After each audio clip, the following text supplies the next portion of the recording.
Hai semuanya, Assalamualaikum warahmatullahi wabarakatuh. Kembali lagi dengan saya Miftahul Jana. Di eMJe tutorial kali ini aku bakalan bikin kerajinan dari pelepah pisang kering. Nah, di sini pelepah pisangnya aku buat menjadi kerajinan alas serbaguna. Contohnya seperti alas pas bunga, atau juga bisa untuk review barang-barang yang kalian inginkan. Nah, daripada berlama-lama, yuk simak videonya. Tapi sebelum itu, setelah kalian tonton videonya, silakan kalian like, subscribe, komen, dan share ke media sosial yang kalian miliki.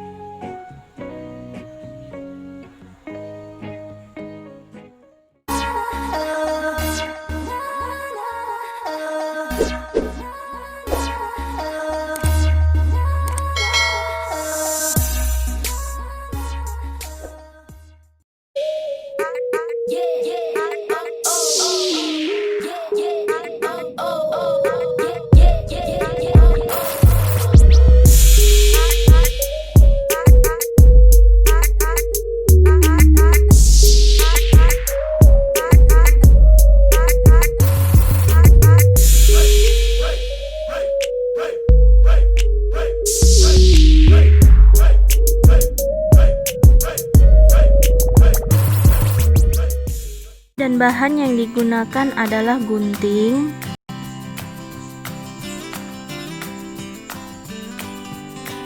lem tembak,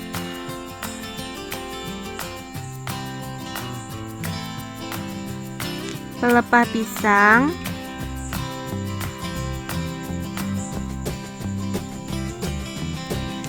tali rafia, benang wol, kardus yang sudah dipotong dengan diameter 12 cm.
not a game, it's a rich thing.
It's not a game, it's a rich thing.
Kerajinan dari Pelepah Kering dalam bentuk alas serbaguna yang cantik. Hanya bermodalkan benang wol dan pelepah pisang yang ada di belakang rumah, sudah kita sulap menjadi alas yang cantik ya. Nah, kalau kalian suka dengan video ini, silahkan kalian like, subscribe, komen, dan share ke media sosial yang kalian miliki. See you you on my next video. Bye.